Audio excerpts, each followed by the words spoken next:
Alright, hello everybody. Welcome to the first episode. I turned all my volumes back up. Welcome to the first episode of Tekken School. Yeah.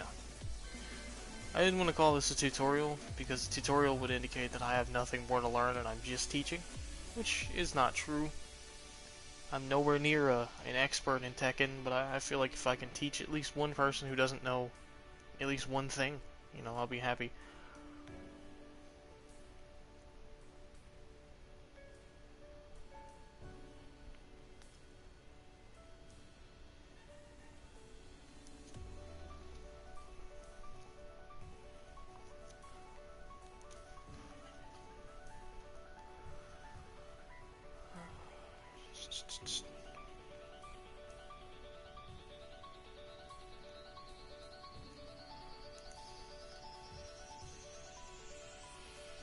Basically what we're going to do here is I'm going to try and make this into a running series.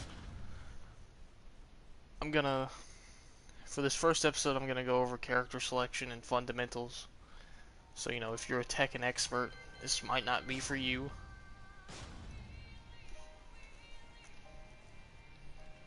If you're a Tekken expert, you'll probably know all these things already.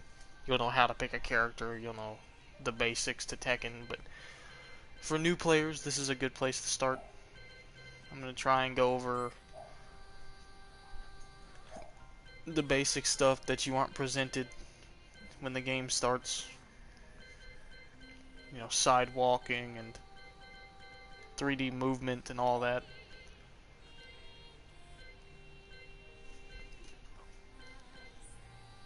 How to select a character that fits your playstyle. You know, things of that nature. So, you know, this is a good place for new players to start. If you know anybody that's new to Tekken and they want to learn, direct them here, please. Thank you. I'll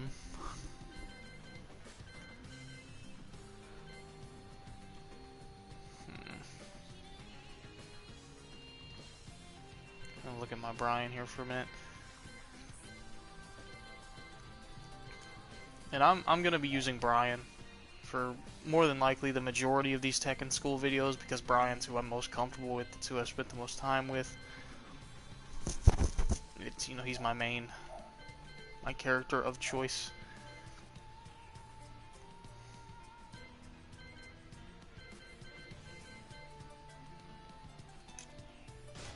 Yeah, we're gonna go with the Ghost because the Ghost is cute and I like the Ghost.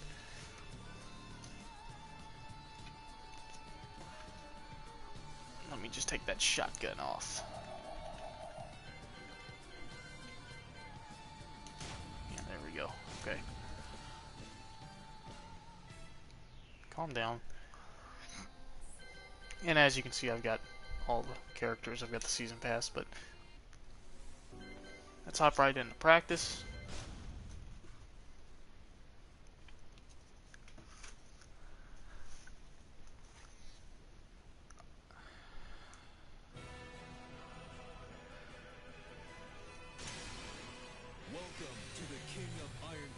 Actually, let me just...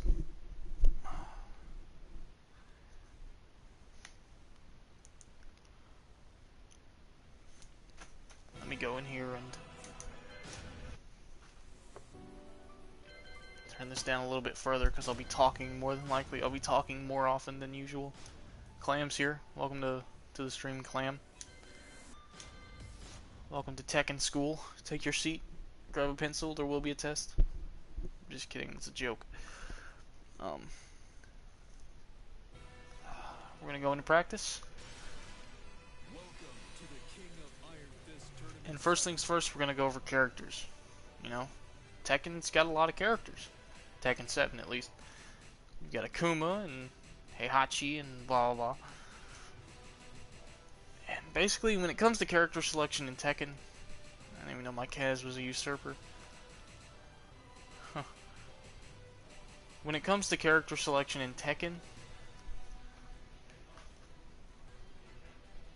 you don't want to just pick somebody because you like them based on looks or anything, unless you're not going to play seriously. You know, if you're playing casually, pick whoever you like.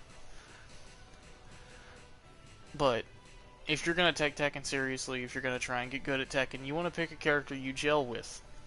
You know, like I play Brian because I enjoy how aggressively you can play Brian.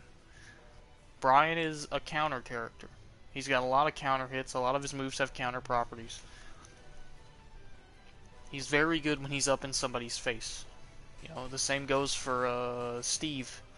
Steve's a very good counter hit character. Steve's an alright character to start with. He's got a lot of stuff he can do.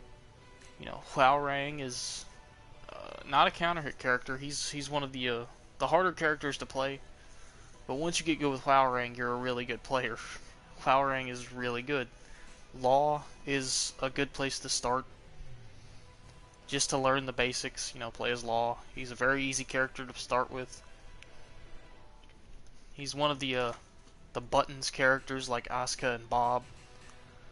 Where's Bob at? You know, Asuka, Bob, and Law, you can just kind of hit buttons. And you'll have some alright combos. A lot of people play Law online because he's easy. Eliza and Akuma are both pretty special when it comes to Tekken. They've got super meters and ranged attacks. And if you're coming to Tekken from Street Fighter, I'd recommend starting with Eliza or Akuma, because that'll be more of a comfort zone for you. You'll be more comfortable with those two because they have the moves, the special moves, the ranged moves.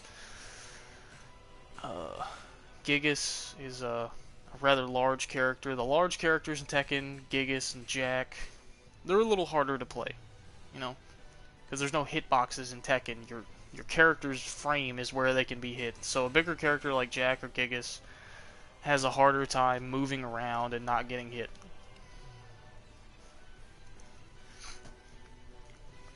But to make up for that, they hit very hard. Leo is a good place to start. He's got a lot of stuff he can do. He's not great at anything, but he's good at everything. Miguel is a fairly aggressive character you can play. Eddie has a lot of stances and things. He's kind of complicated. You know, it's hard to get good with Eddie, but you can just hit the kick buttons and play pretty well. King is a pretty high level character, I'd say.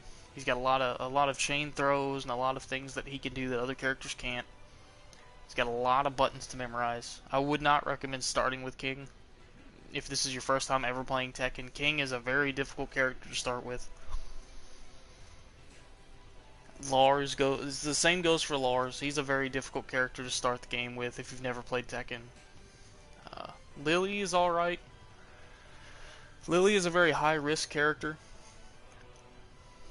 She's very high risk. You know, if the opponent can get a good read on you, they can beat your Lily, because a lot of her good moves are high risk. They're easy to counter. They have a long wind up. They leave her at a disadvantage. Heihachi, Kazuya, Jin, and Kazumi are all they're all in the same boat of the Kazama / Mishimas. Kazuya and Heihachi have effectively the same movesets, along with Jin, with a few little differences here and there with the rage arts and all that. Jin is probably the easiest Kazama to start with. No, Kaz would probably be the easiest Kazama, or Heihachi, Mishima, if you'd like to start with a Mishima. I'd recommend starting with Kaz and exploring your way through Kaz's movesets and learning how he works. Heihachi is a little difficult, a little harder to play. He's got a very short range on a lot of his hits. He's a very tight character, very close range character. Devil Jin is basically Jin with some special stuff and some lasers. Alyssa is a very ridiculous character to play. You know, if you want to get good with Alyssa, you know, you're going to have fun. Alyssa's a lot of fun to play with. Fang, a lot of fun. He's got a lot of things he can do. He's very open. And he's got a lot of damage output if you can play him right. It's the same way with Dragunov. Dragunov's less open. Dragunov is very technical, if I had to put any kind of label on him. But he can do a lot. You know, Yoshimitsu is fairly technical. He's got multiple stances and things he can do. Very mobile. Panda and Kuma are just palette swaps of each other. If you get good with one, you're good with the other one. Master Raven is pretty tough. I haven't really explored Raven very much. I don't know much about her. Nina is an alright character to start with. She's not too complicated. She's got a couple chain throws. Shaheen I haven't explored too much with, but I enjoy Shaheen. He's got a lot of really good buttons. Lee would be a good place to start. Lee and Law are two pretty good places to start. And if you want to learn about lows, how to block lows, how to do lows, I'd recommend Lucky Chloe. A lot of the things she does are low. She's got the only low rage art in the game. She's got a lot of low combos. And she can be a menace if she's played well. Let's see, Kazumi, she's got a lot of weird stuff she can do with her tiger. Now, I've covered a lot of characters in my previous streams. Josie is a really good character if you can get good with her. Her fighting style is very good. She's got a lot of movement, back sways, and whatnot. But for the purposes of these school streams, I'm going to play Brian. The character I'm most comfortable with. And we're just going to hop into Infinite Azure, and we're going to go over the basics of movement, the basics of buttons, the fundamentals to playing Tekken, the things you need to learn before you can really play Tekken. The things that the game doesn't really teach you, the game just expects you to know, such as 3D movement, running, lows and highs and mids, mix-ups. We're going to go over some of the easier stuff. Also, Gag, what was your experience? Let me know while I'm here.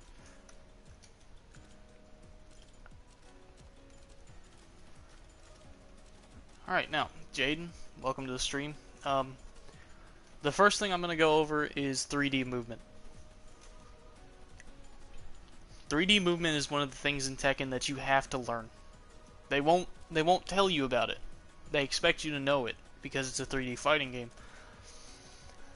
But basically, if you go out and buy Tekken 7 tomorrow, I'd recommend spending at least 3 or 4 hours in practice, playing through every character, just about 10 minutes with every character, and find out who you gel with, who feels good. Just spend about 20 minutes with each character. Whoever feels really good, like Brian feels really good for me, stick with them, learn them, spend an hour or two with them.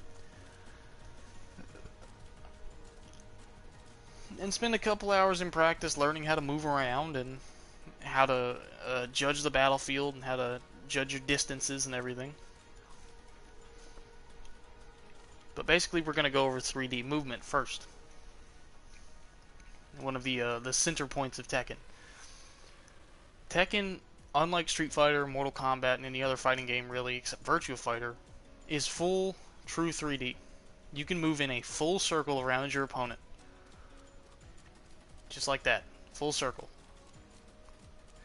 And you've got side steps, and you've got side walking. Side steps are better in a fast-paced fight. If your opponent's being really aggressive, you don't want to try and sidewalk. You want to sidestep. And to sidestep, you would hit down, down, or up, up. Up, up would give you a sidewalk into the background. Down, down is a sidewalk into the foreground.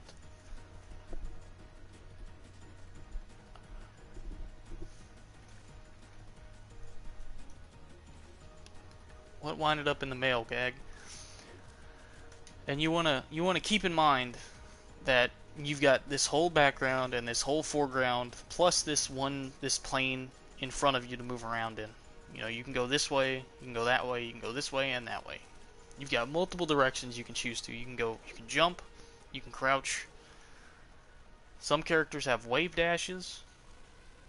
Down, forward, forward, or down, back, back. For Brian, it's the sway and the slither step. For the Kazamas and the Mishimas, they all have the wave dash. King has a wave dash. Yoshimitsu, most characters will come with a wave dash, which will give you a special moveset. When you come off a wave dash, you'll be in While Rising, which is something we'll go over in this video, your buttons will be changed. You know, like, normally Brian's 2 is just this punch. But if I wave dash backwards, it becomes that. And if I wave dash forwards, it becomes this. And while sidewalking, your moves will be the same. Alright, good night, Jaden. Thanks for visiting. But if you sidestep, your moves will change.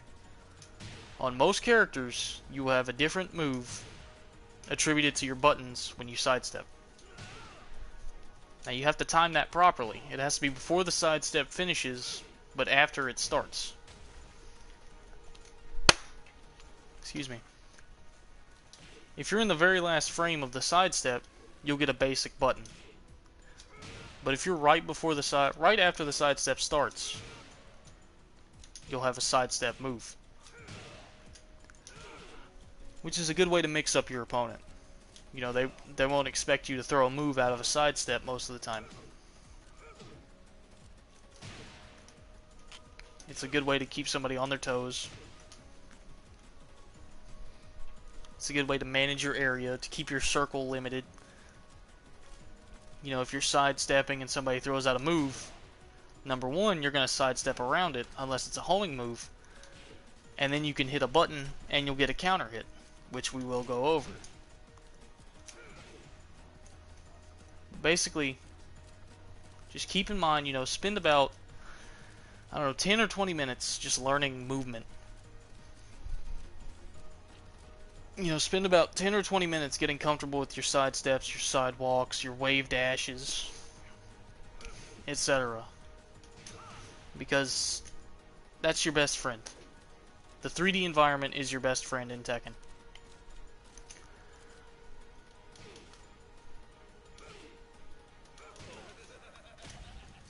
You really want to be able to move. It can be the difference in a fight, whether you move better than the opponent or they move better than you. You know, that one sidestep 2 can be the whole difference between wins and losses. This one move right here can be the difference. You know, this one sidestep can be the difference between getting hit with a snake edge and losing, or, well, a snake edge homes, but this can be the difference between getting hit with a 1 combo and the combo starting and hitting you, and you missing the combo and getting a punish. Jump-ins, you've got jump-ins, you know. Tekken has a system of highs, mids, and lows. You've got high hits, which can be blocked with a high block or ducked. Say if he were to duck, this would miss, and he could punish. Or he could block it, standing block, and be able to punish. Actually, no. But basically, you've got this. Highs, which can be ducked or blocked.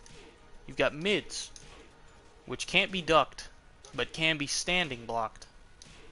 And then you've got lows, which can be crouch blocked or jumped over, but can't be standing blocked. Now, mids have to be standing blocked. If you throw out a low and then they're crouch blocking, a mid will still connect, and it will still do full damage. And that's what's called a mix-up.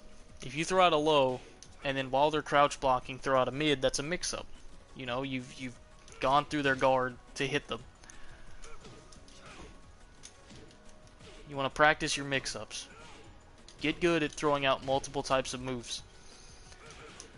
And some combos, such as Brian's 114 or his 113, will go high high low. You know, you've got mid mid, you got mid high mid on his 343 or 334. You got 121, which is high high mid. These are natural mix-ups.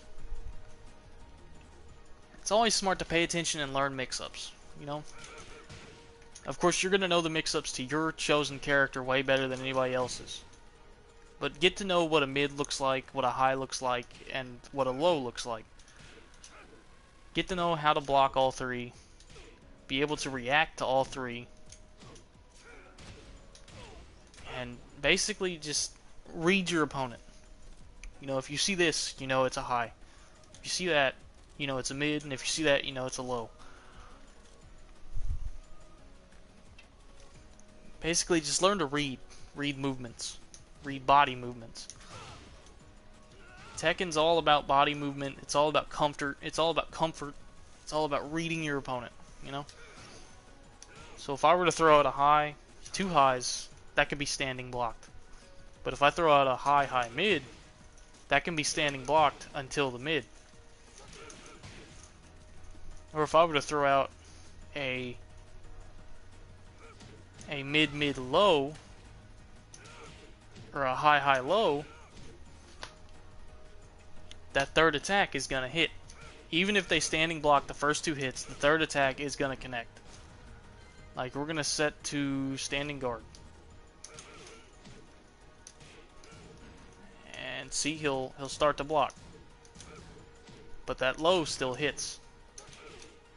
Because he's blocking high. The same thing with a crouching guard. You know, I can't hit him with my highs because he's crouching under them. And I can't hit him with my lows because he's blocking them. But if I throw out a mid, I'm going to connect. Because crouch block doesn't catch mids. Standing block catches mids. Learn about mids. To talk about Street Fighter, a mid is basically an overhead. It'll catch a crouching block opponent. And if you can learn to mix up your blocks, well, you basically got it, you know? If you can learn to go from high, high to low and block properly, well, then you won't get hit.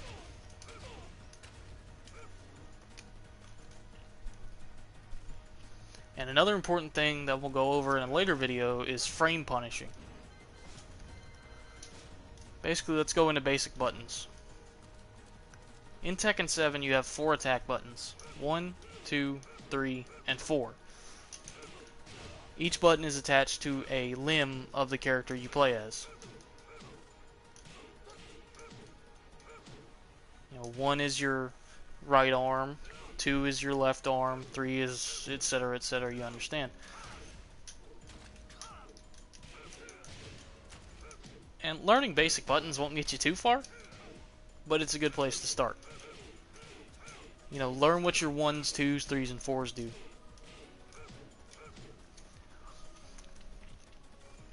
I'd recommend going into practice and at least checking everybody's 1, 2, 3, and 4 before you decide on a main. Because your 1s, 2s, 3s, and 4s, your basic buttons is what I'm going to start calling them, is your bread and butter. That's where everything starts, that's where everything finishes, that's what you need to know. And then of course you've got forward 1, 2, 3, and 4. Back 1, 2, 3, and 4.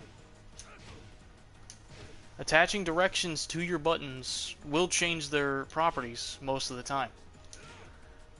Like my high 1 turns into a mid 1. My high 2, mid 2. My mid 3, low 3. So on and so forth. You know? Learn how the directions affect your buttons. Learn how different buttons act when applied in different situations.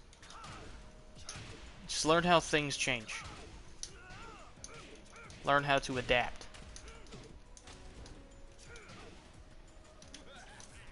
And basically, once you learn your buttons and what the directions do to those buttons, things will be easier.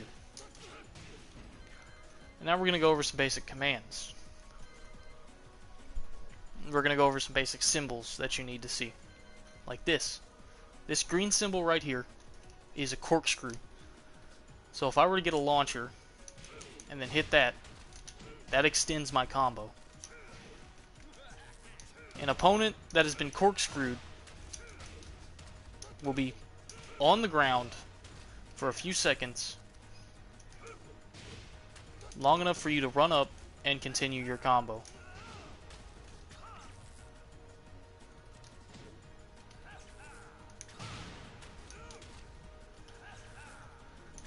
And we'll go over combo building in a later video. But right now, let's just talk about the way corkscrews work, how they affect combos, and what they mean. A juggle in Tekken 7 is your best way to get off damage. An airborne opponent can't block, which means they're up for a whole lot more damage than they would have taken otherwise.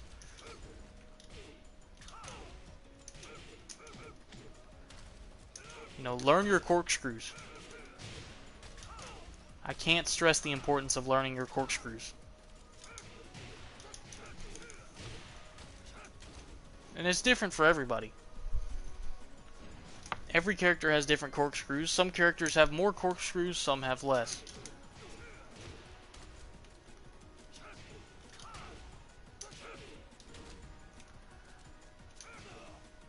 But every character has at least one corkscrew move that can be used to extend the combo.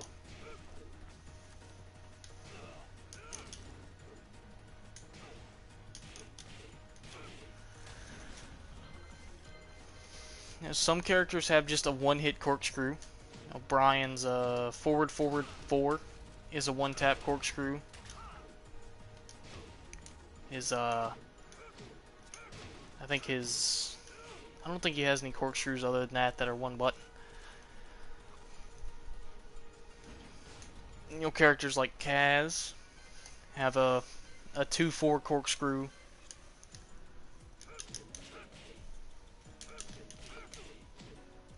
And so on and so forth. Corkscrews are very important.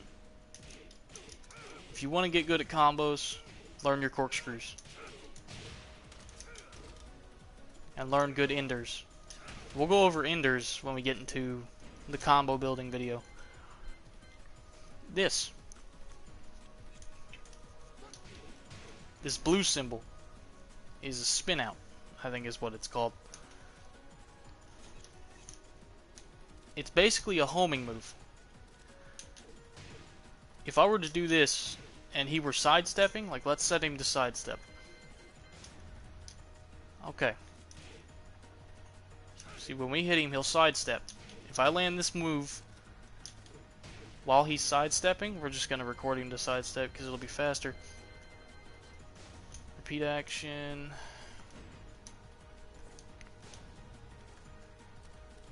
Okay. Let's go and record this. Now, we're going to set Ryan to sidestep. We're going to set him to sidewalk.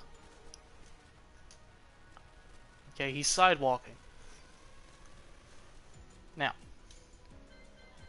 what you want to do is this move will home in. Even if he's sidewalking and I'm out of his range, if he's sidewalked my moves, my 1s, my 2s don't land. Okay, get up. This will catch. This is a homing move. It'll catch a sidestepping opponent. Keep those in the back of your head if you're playing somebody who likes to sidewalk. That way you can convince them maybe sidewalking isn't the best idea. This guy knows his homing moves.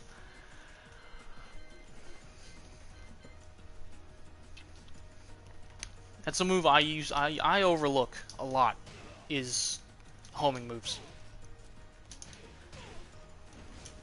And I need to stop overlooking homing moves, but now we're going to go over this command, this black arrow. Now, a white arrow means press the button. Press down forward. Press forward. White button is just press. Okay? But if you see an empty arrow, a black arrow, that means hold the button. If I were to just press down forward 1, I'd get that. If I hold it, I get that. The same with this. If I were to hold this, if I do this and just hit back, I backstep. But if I hold back, Normally this move will go into a punch. But if I hold back, or I hold forward, I get my wave dashes.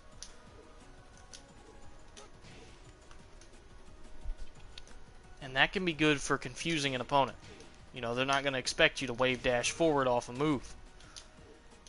They're going to expect you to finish the move. And that opens up a whole new set of possibilities. Now, brackets. That means to press the buttons in the brackets very quickly. If I just hit this down 1 2 1 or down 1 2 2, if I hit it normally, it's just going to give me a faster second punch. But if you hit it quickly, you get the launcher.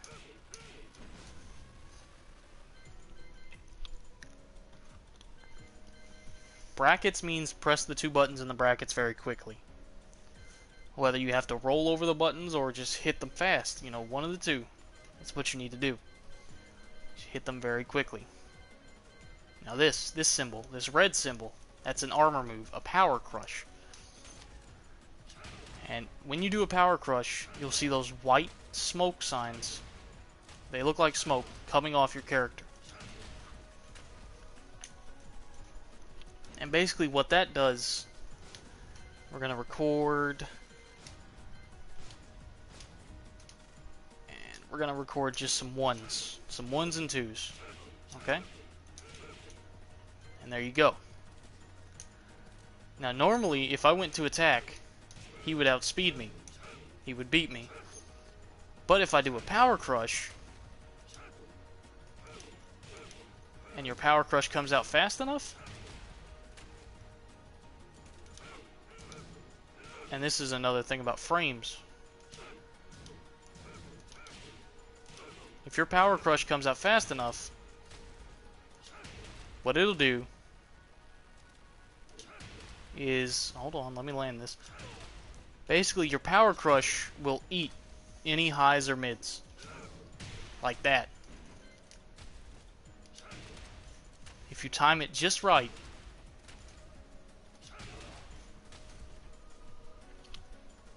okay, come on now. If you time your power crush just right, it'll eat attacks. Now that's only highs and mids. The power crush will only eat highs and mids. If I were to record a low or a snake edge,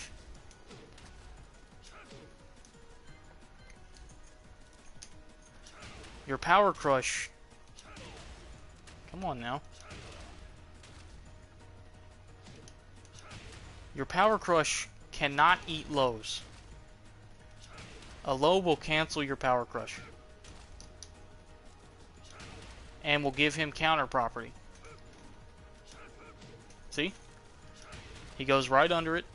Either they go right under it, depending on where your power crush goes, or it just cancels it completely.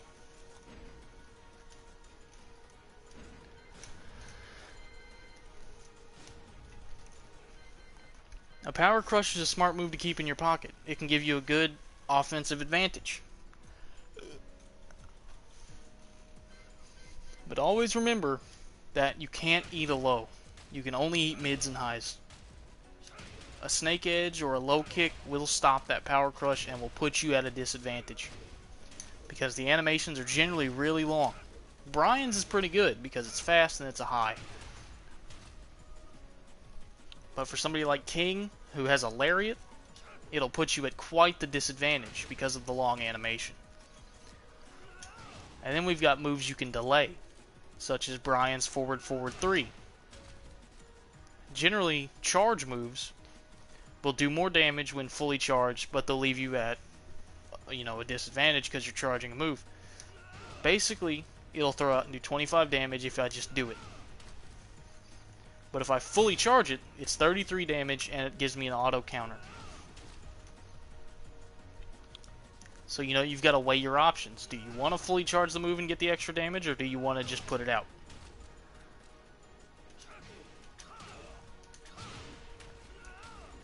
You got to be really careful with those kind of moves. Some characters have armored charge moves, which is, you know, really nice. But now we're going to go over double arrows. Back, hold back, 4. You know, self-explanatory. I already told you what all the arrows do. You've got circle forwards, quarter circles. It's basically the input you'd use for, you know, to reference Street Fighter again, it's the input you'd use for a Hadouken. You would hit quarter circle forward, you know, roll across, down all the way to forward. You know, just roll it.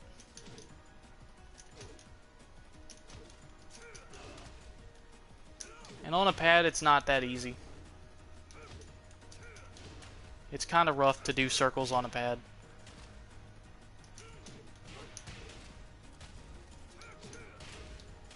But if you can get a handle on those, things are going to be easy. Because some of your best moves are going to be those quarter circles. Those are going to be some really strong moves, like Brian's Requiem, which builds a whole lot of distance. Straight into Mock Kick. And now we're going to go over counters. I think I've covered all of these. While rising, we'll go over while rising. While rising basically means, you'll hear me call it while standing. Basically, when you're in a crouch position, you get different moves. But while you're coming up from the crouch, in the short time you're coming up, you have a whole nother moveset. Brian's 1, which is just a mid-punch, turns into a launcher. Brian's 2, if you hold forward, will turn into another launcher. Now these are moves that you have to time. If you're a long way away from the opponent and you want to fake them out, just go into a crouch, and then once they get close enough, start to stand up and hit a while rising move. A wave dash, such as Brian's Slither Step, will put you into while rising state.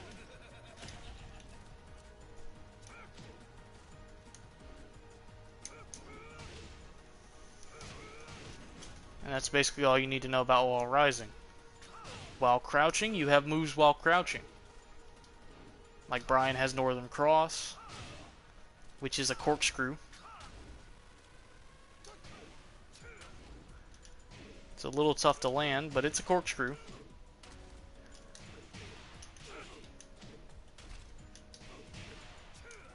And we'll go over it a little bit more when we get to counters. Sidestep moves we covered already. You know, good for fake outs. You got stuff like that. It's a hard knockdown. It's gonna hurt.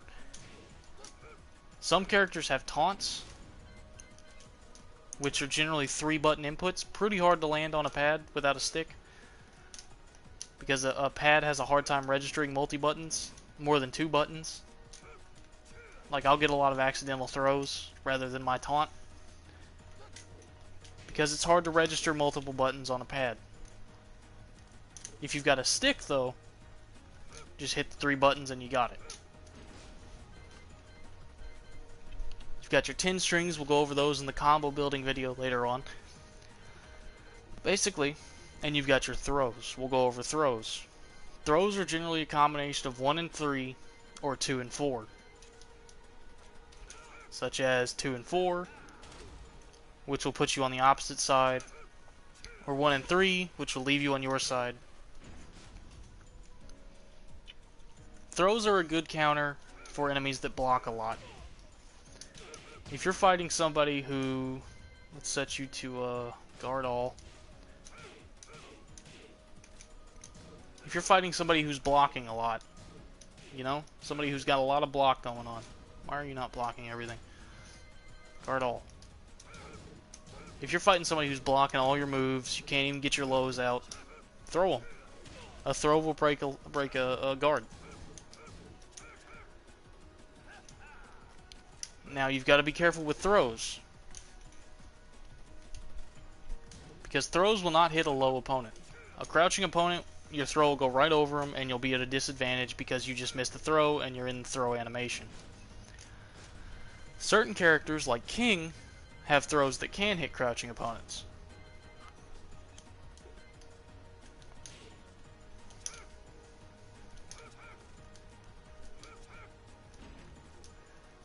And if you can find out throws that'll hit a crouching opponent, you've got a whole nother set of punishment you can do. I can't land that for the life of me. Oh, never mind, I landed it. But basically, keep throws in your pocket. You know, you can catch somebody on throw. Like we're gonna catch Brian right now. We're gonna have where's approach? Stand and approach. If somebody's running at you and being really aggressive, and you don't really know how to punish it, catch him in a throw. Most opponents who are running right at you won't be blocking. The run animation takes you out of block. You can't block. So you can catch him in a throw, or you can hit him with a 1, etc., etc. It's a really good idea to keep it in your pocket that an opponent in a running animation, if you're fast enough, just do it again. If you're fast enough, can't be caught in a throw unless they chariot tackle. Chariot tackles are something we'll go over.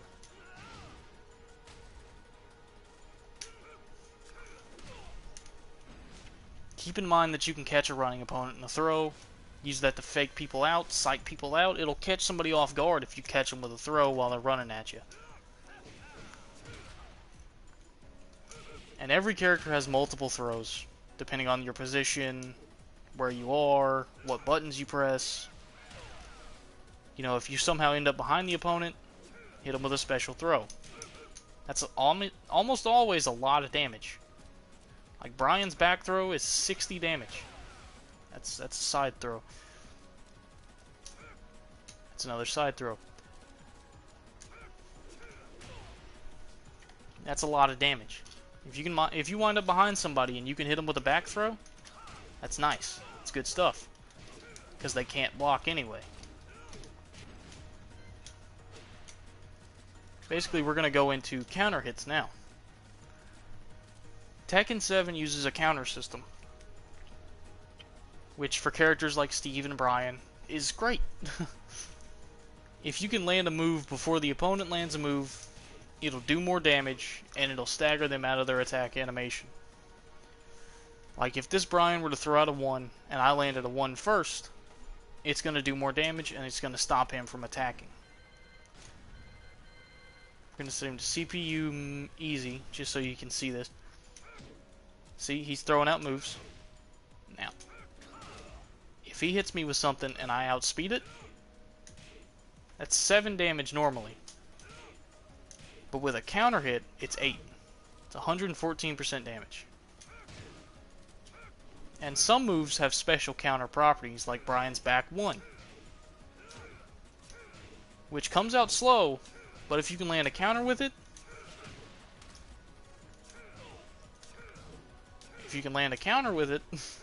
just give me a second here. Come on now.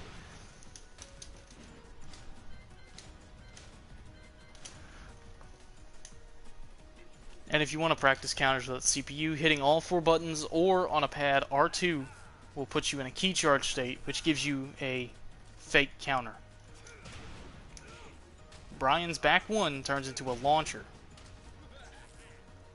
It goes from 21 damage to 25 and gives you a launch. Brian's forward 4 puts them in a launch state.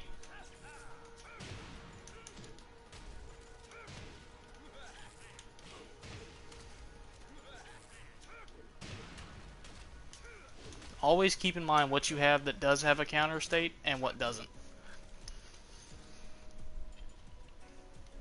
And always remember that you can get countered, you know? If you're fighting a Brian and you're throwing out a lot of slow attacks, he's going to hit you with one of these, and then you're juggled.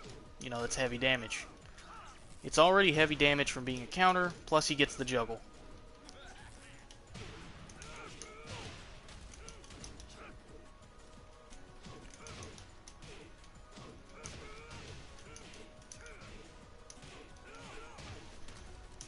And you know, experiment with counters. Again, the game won't tell you, but all 4 buttons at the same time, or the R2 button on a pad, will put you in a counter state.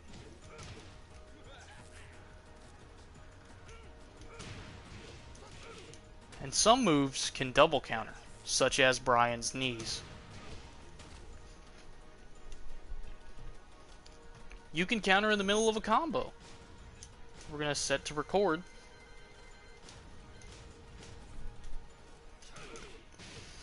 And we're just going to do a basic 1, 2, 3. You know, you've got your basic 1, 2, 3, 1, 1, 3, blah, blah, blah. If I block these first 2 hits,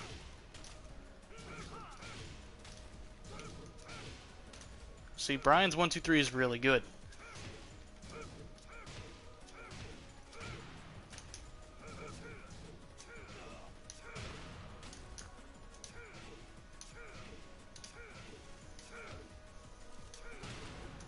But see?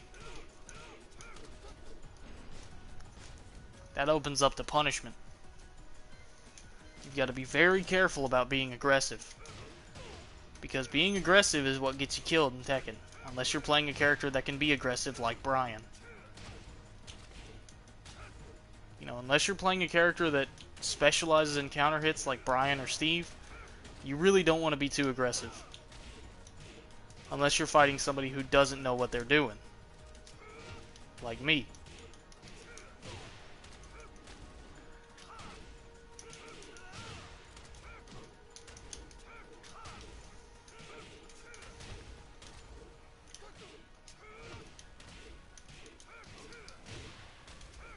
But take your time, you know, spend a couple hours in practice with a character you really like. I've spent multitudes of hours in practice with Brian, just learning combos and things I can do, what works and what doesn't.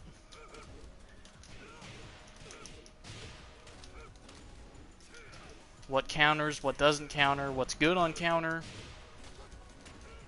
And later on in the combo building video, we'll go over frame data and frame punishing.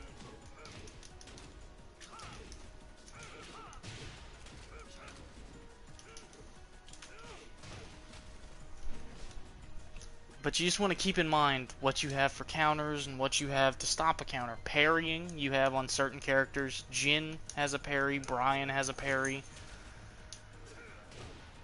You know, those are pretty tough to land. They require specific timing.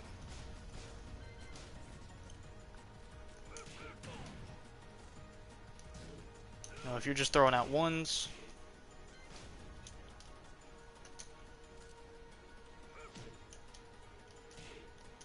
and if you time it right, not do that,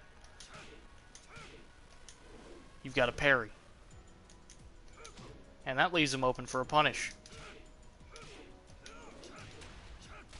And some characters have counter hits on parry, you know? Parrying an opponent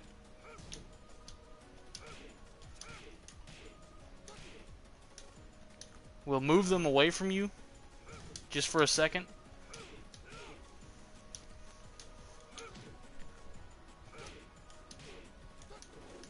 And will put them in counter state. It'll also give you a punish.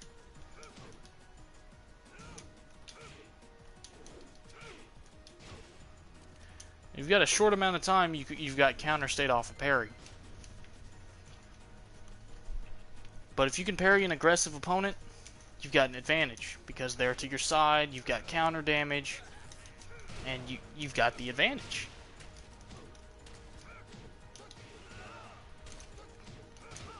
You know, learn parries. If you're playing a character with a parry like Jin or Brian, learn it. It's a very nice tool to have in your arsenal. It's a very nice thing to fall back on if your opponent's being too aggressive for your tastes. It's a really nice thing to have in your pocket. And you'll hear me say that a lot. You know, things to have in your pocket. because there's a lot of things in Tekken you don't want to just spam. You don't want to spam parries.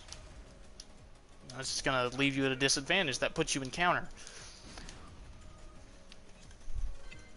But if you keep a parry in your pocket and land a good one, it can swing the tide of battle. You know, it can dishearten the opponent. It can make them feel like they don't need to press the advantage. You know, it can slow the roll of battle. And now for the last thing we're going to go over is advanced movement. Full screen. If you run forward, you've got run. You know, full screen, forward, forward will put you, instead of dashing, you'll be in a run animation. And from the run animation, you have multiple things you can do. A full screen run with no buttons will put you into chariot tackle, which is armored, and is a mid, and will knock the opponent down. So keep that in mind. If you're full screen and you want to do some quick damage, go for a chariot tackle. It's not a lot, but it'll keep them on their toes. And unless they do a low, they can't stop it. If you're about half screen away, you'll get an ultimate tackle. Which, ultimate tackle is a command grab of sorts. It puts you on top of the opponent, and from ultimate tackle, you can hit 1 and 2 for punches. It's extra damage, but be careful, because you can be teched out of an ultimate tackle.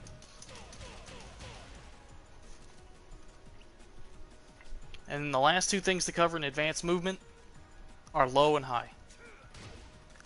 If you're in a full run animation from full screen or half screen, and you hit 3 and 4, while in full run animation and close to the opponent, actually just 4. If you're in full run animation, and you get close enough and hit 4, let me just stop messing it up, and you hit 4, you'll get a sliding kick. For starters, it's pretty low damage. It's only 17 damage. You know, the snake edge is more, but the sliding kick gives you an advantage. It puts you on the opposite side of the opponent, which mixes them up. You know, they get up and they don't really understand what's going on. And it can put you in a wall rising state, I think. So let's mess around with that for a second. No, it doesn't put you in a wall rising state, but it does mix you up. Excuse me. It mixes you up, it mixes the opponent up, gives you some time to sit on the ground and think about what you're doing.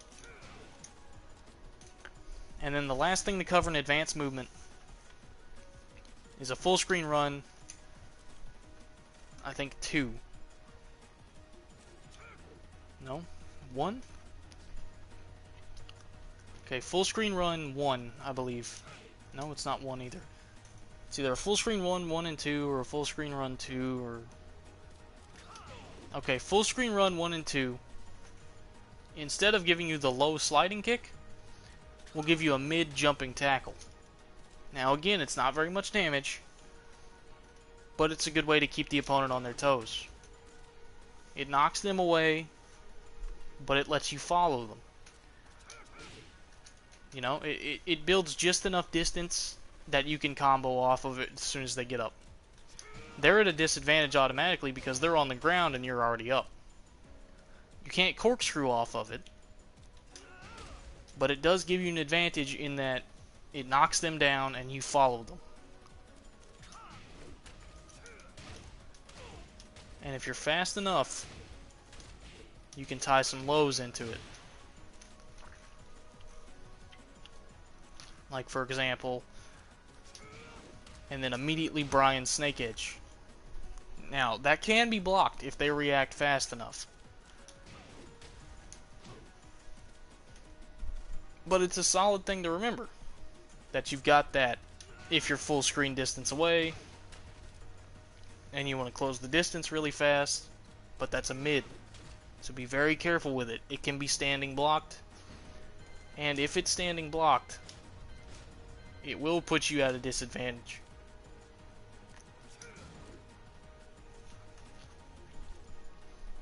It leaves the opponent stunned for a good second or two, but you're at the disadvantage because you're still stuck in that animation. And while you're stuck in that animation, they can corkscrew you because you're technically in the air. If the opponent were to do Brian's forward, forward, 4, while I were to do the running tackle, it would corkscrew me.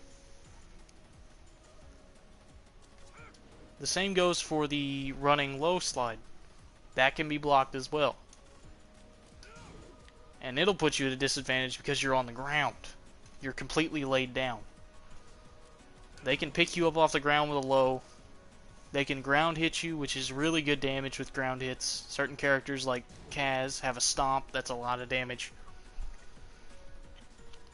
And it can hurt you. Chariot tackle puts you at sort of an advantage because you're still standing and the opponent's stunned. But again, I wouldn't use it as, a main option. Ultimate tackle, however, is a throw. So it will break through a block. If you're mid-screen away and you don't know what else to do to close the distance, go for an ultimate tackle. It will put you in counter, and you won't be able to block, so, it's a dangerous situation to put yourself in, but it's worth it for the damage it puts out.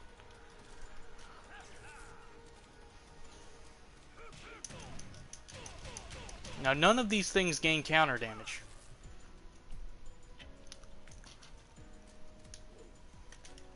None of these gain advantage on a counter. Because they're not technically, they're universal moves. Universal moves will not be affected on counter. We're going to send him back to stand. And we're going to hit him with some counter stuff. You'll get the damage bonus, and you'll get a neat little animation, but you're not going to get any special effects. You're not going to get a launcher or anything like that.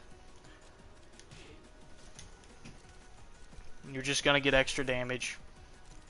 And it's gonna stuff their attack. But, keep all that in mind. Spend a couple hours in practice with a character you like. And I hope I helped. Be here tomorrow for the next lesson. Catch me here every night. Thanks to everyone that tuned in. Thanks to everyone that will tune in.